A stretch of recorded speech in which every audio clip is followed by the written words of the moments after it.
Won't you just leave? Don't you think it's presumptuous for a low-educated fool to come here and ask for an interview? You're too idiot to be here. Go home. After my mom passed away, I started working right after graduation from high school. I was fired from my job due to harassment from my boss and looked down upon in job interviews. My life was a series of misfortunes. Nothing ever went right for me. But I kept trying and didn't give up. Education doesn't matter. What's important is having a compassionate heart. Now, I truly believe that from the bottom of my heart. My name is Ken. I live with my beloved younger sister Emily, who is 6 years younger than me, and our mom. We grew up in a single-parent household due to complex family circumstances. Our parents divorced before I could remember my father. I don't recall my father's face, and to spare us any discomfort, my mom never showed us a single photo of him. Being a single-parent family, my mom worked part-time during the day and came back in the evening. We lived on welfare, but my sister and I always admired our mother's hard work. She was a graduate of a prestigious university. Additionally, she was the best home tutor I could ever boast about. Ever since I was in elementary school, I used to ask her various questions about my studies, but she never gave me the answers easily. Mom, this math problem is just too difficult for me. Ken, this is how it is, she'd say. She never actually gave the answer. This was always the case. She would give me hints to lead me to the answer myself. I got it. The answer is C. Math is so interesting. Exactly right.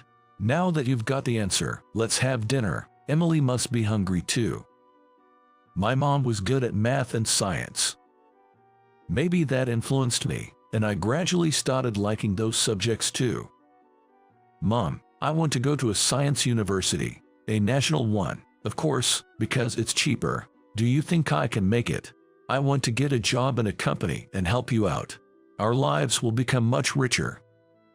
Of course, you can do it, Ken. I'll support you so you can go to your desired school. Go for it with all your might. I must have been her hope.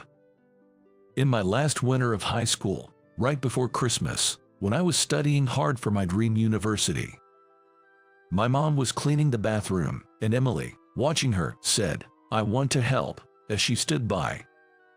Suddenly, Emily came into my room. "Ken, come quick, Mom. I ran to the bathroom. There, my mom had collapsed. We called an ambulance immediately, but it was too late. She never came back home.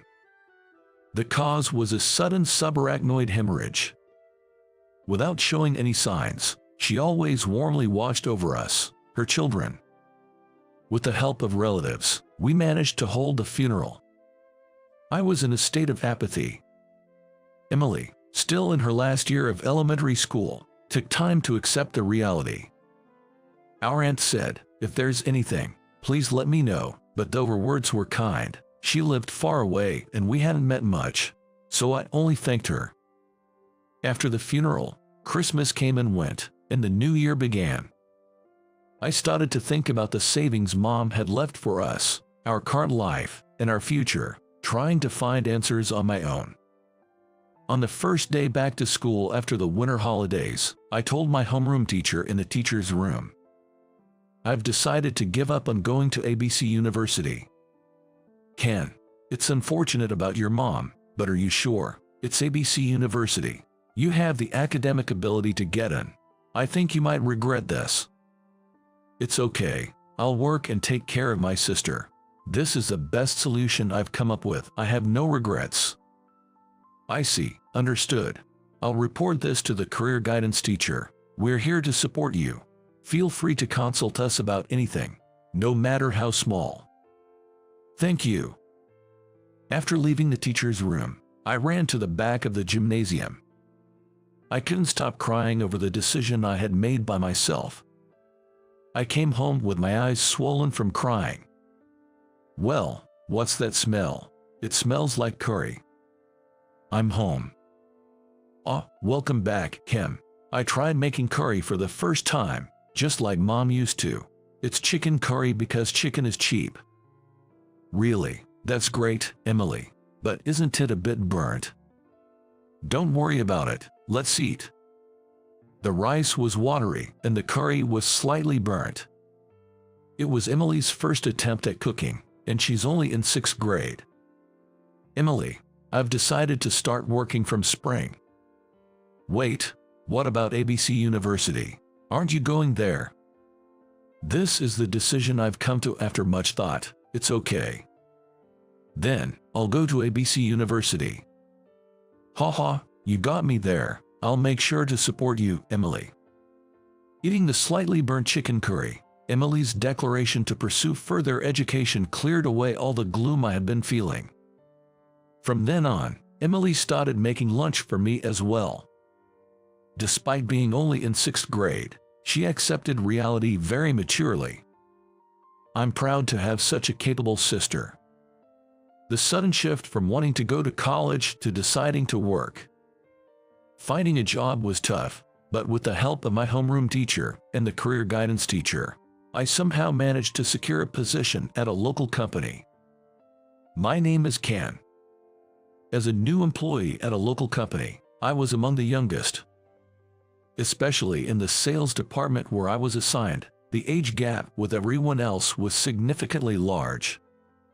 My closest colleague was Chris, 25 years old, who was my supervisor. Chris was quite a character. Chris, I'm looking forward to working with you. 18, hey, high school graduate. Yes, I just graduated from high school. I see, a high school grad. Everyone else here has a college degree. He was pretty assertive from day one. Despite the fact that I had gone through the proper job hunting process and joined after graduating from high school. From then on, I woke up at 5 a.m. every day, took the breakfast and lunch Emily had prepared the day before, and left the house. I arrived at the office earlier than anyone else, started by checking the sales reports, cleaned the toilets, and served drinks to the clients who visited, working harder than anyone else.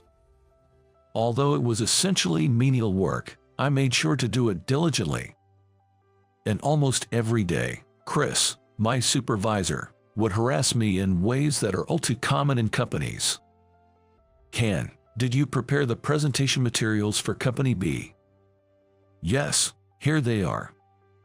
What's this? Did I really ask you to prepare something like this? I tried to follow your instructions. It's not about trying.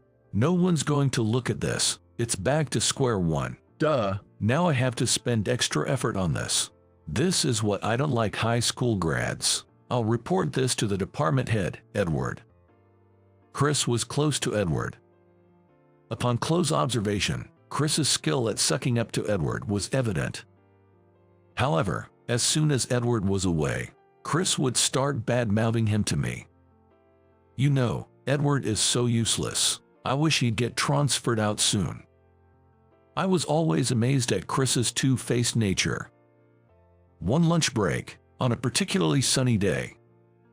On the company building's rooftop bench, I ate the lunch that Emily had made for me as usual.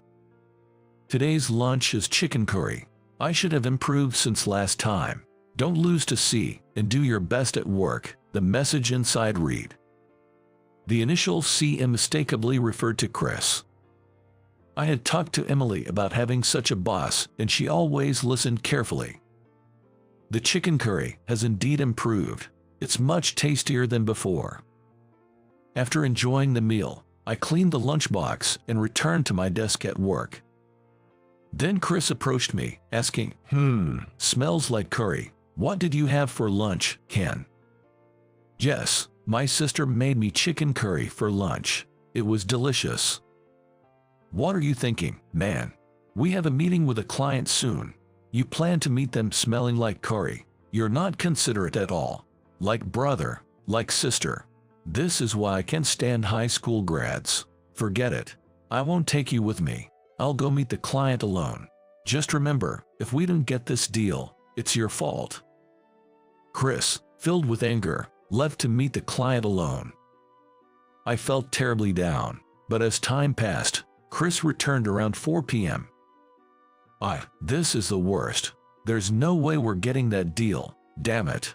I'll make sure to report this to Edward. It was impossible to secure the deal with the intense curry smell you and your sister create. Chris, I admit my fault, but my sister has nothing to do with this. Please take that back. Oh, what's this? You have a sister complex. I'll include that in my report to Edward. For the first time, I couldn't hold back and voiced my opinion to my boss after enduring his constant bullying and even insults towards Emily. I was well aware that he reported both true and false information to Edward. I realized I disliked Chris about 6 months after starting my job. The days of enduring continued. The spendable income was low, and the bonus was merely nominal. 1 year and 5 months had passed since I started working. As usual, I woke up at 5 a.m., washed my face, and was getting ready for work when Emily woke up. Good morning. Don't push yourself too hard. You look tired. You're going to get scolded by C again, hey.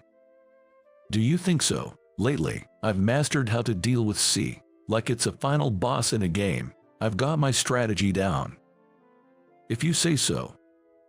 Was Emily's comment some kind of premonition? Of course, there was no strategy for handling Chris. Reluctantly, I headed to work, expecting to be scolded again.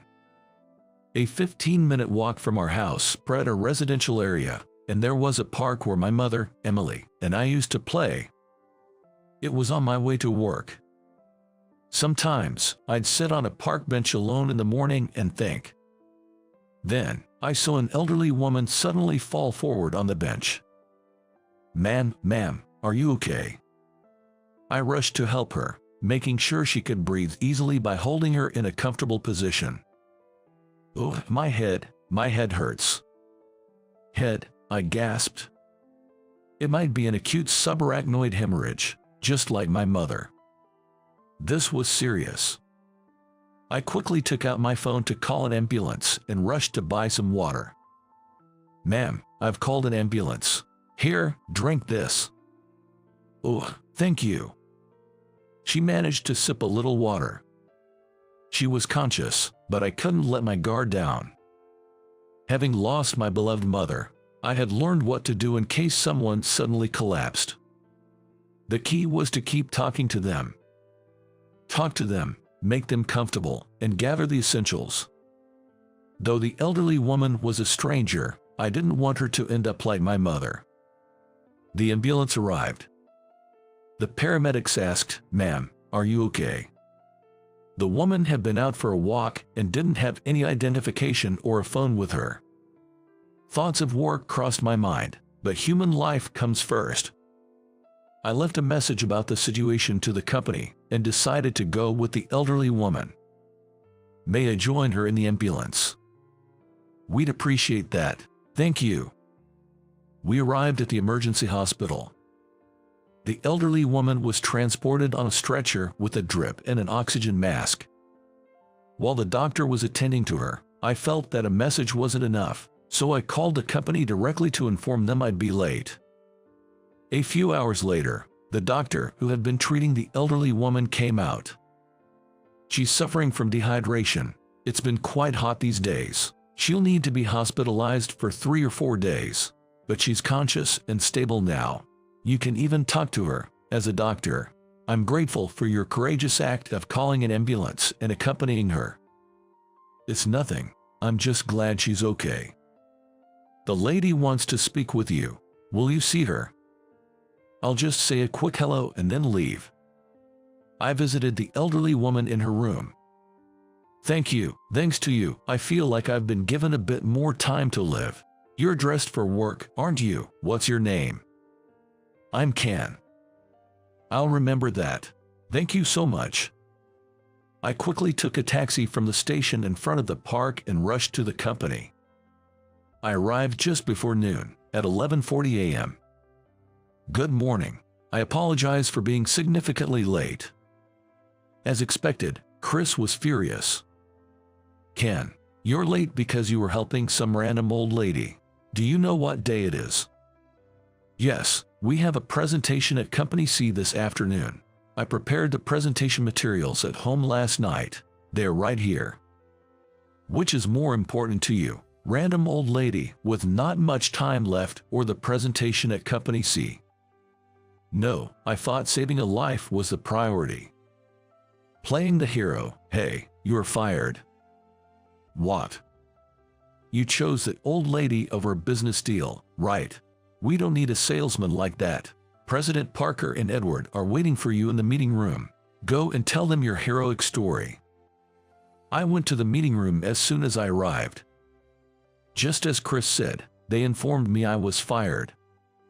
No matter how much I explained the situation, it was futile. Chris and Edward, always looking to find fault, were in cahoots. There was no doubt that Chris had already reported the situation to President Parker. That day, I returned home, frustrated and in tears after receiving the unjust dismissal. I'm home. Welcome back. I made your favorite chicken. What's wrong? Did Chris fire you? What? It's written all over your face. You've always been easy to read. There's nothing quite as frightening as a woman's intuition. I explained to Emily what happened and why I was fired. She understood the situation completely and then said, "When one door closes, another opens. We learned that in class today. You did a good thing by saving a life. If that's the answer you came up with, I support my kind brother. When one door closes, another opens, huh?" Emily's growth as a matured lady and her intuition never ceased to amaze me. I'm always being encouraged by her. The chicken curry I ate the next morning, the spices spread through my mouth, making it the best taste I've ever experienced. I resigned at the end of the month. I'm going to start job hunting, but I'll still have some free time. Teach me how to make your special chicken curry. I went to the supermarket to buy ingredients. I wanted to sit on the bench in the park I used to pass through on my way to work and think about what to do next. When I entered the park, someone was already sitting on the bench. Not today, then. No problem, I'll come back later. Just as I was about to head to the supermarket and leave the spot. Can. Yes. The person on the bench was the elderly woman I had helped the other day. She came over and started talking to me. We sat on the bench and talked about recent events at leisure. She, now fully recovered, seemed even more interested in me, asking various questions that made me wonder, why would she ask that? In the course of our conversation, I accidentally let slip that I had been fired from my job. I know the president of D Company. What? The famous local D Company. If you're not busy, why don't you try applying there? I'll let the president know that for you. Apply to D Company, that famous trading company. There's no way I, a high school graduate, could do that. What is she talking about? Trying to leave the situation gracefully, I said, well, it's great to see you're doing well. I'll give it a try. Sort of a commemorative application, and then I took my leave. 3 weeks later, the interview day at D Company arrived. I had studied up on D Company and prepared as best I could. Well, so this is D Company. Their building was a 200-meter tall skyscraper. The first floor housed a convenience store, restaurants, a lobby for business discussions, and more, making me feel utterly out of place. Well, it's just a commemorative application. I guess I would have the door slammed in my face. Haha. I approached the receptionist on the first floor and said, "Excuse me, I'm Ken, here for a job interview today." 2 minutes later, a male interviewer came down. "You must be Ken. I'm Brian, and I'll be conducting your interview today. Please, this way." We took the elevator to the interview venue. It was a meeting room on the 10th floor. On the way there, Brian had been friendly and we had light conversation. "Please have a seat here. Relax, okay?" "Thank you." It seems he had already noticed how tense I was. "Then, I'll take a look at your resume." "Yes." Soon after opening the envelope and seeing my resume, Brian's expression turned somewhat grim. "So, Ken, you entered the workforce right after graduating high school?" "Yes, due to certain circumstances, I started working immediately." "Well, it's tough for high school graduates at our company. This must be some mistake. Did you see the convenience store on the first floor? Maybe you got mixed up with an interview there." "No, I'm certain I'm in the right place." "It's going to be difficult for us to hire you. Do you understand your place?" I do. There are many people who work hard even though they only have a high school diploma. Is it really necessary to have a college degree?" That's annoying." Brian put the resume back into the envelope and handed it back to me dismissively. "Wouldn't you rather leave? Don't you think it's presumptuous for someone with a low education to come here for an interview? You're too idiot to be here. Go home." At the moment I was yelled at, the door was opened. What?" That was the first thing I blurted out. The elderly woman I had helped was there in a suit. Another man was standing there too. Hello, President Thompson. I heard you telling Ken to leave just now. I think the one who should be leaving is you." Me. "That's enough for today. You may leave. Make sure to calm down your thought." From the conversation, it was clear the man was the president of D Company. "President Thompson, Margaret, what's going on here?" I recommended Ken to President Thompson. "Was that inconvenient for you?" "No, not at all." Don't judge people by their academic background. What kind of person are you? Leave now." Brian turned pale and left the room. "I'm sorry for startling you like this. The president I mentioned is actually my husband. Thank you so much for helping my wife, Margaret, when she fell ill." President Thompson continued. "I had to say that, or I thought you wouldn't apply for our company. When we talked on the park bench, I hoped you would join us. We wanted someone like you." The elderly woman I had helped was Margaret, the wife of D Company's president and also the head of HR. She had a keen eye for people. The meeting with them felt more like a casual chat than an interview. When one door closes, another opens. I was officially hired to work in the sales department at D Company. It felt like a dream. The company culture was entirely different. It was a comfortable working environment for me. I would occasionally run into Margaret at the entrance. "Ken, how's work going? Getting the hang of it?" "Yes, Margaret, I'm enjoying it and being myself." "Great." 5 years passed. My income got stable, allowing me to plan for the future. Emily was now in her 3rd year of high school. Her skill of making lunchbox improved with her age and experience. I appreciated it every day, looking forward to my meal. Today's sandwich has a star shape. What does that mean? Later, President Thompson called me in. Margaret was there too. "Ken, there's an upcoming presentation event with various companies, big and small. Would you like to give it a try?" Me. "Your presentation skills have untapped potential. I recommended you to President Thompson again. I'm sure you'll achieve great results." "Thank you, Margaret. I'll do my best." Don't be so formal. The star mark in Emily's lunchbox makes sense now. A month later, fully prepared, I attended the event. Despite the large crowd, I remained composed. Isn't that? It was Chris, my former direct supervisor. He was also attending the event.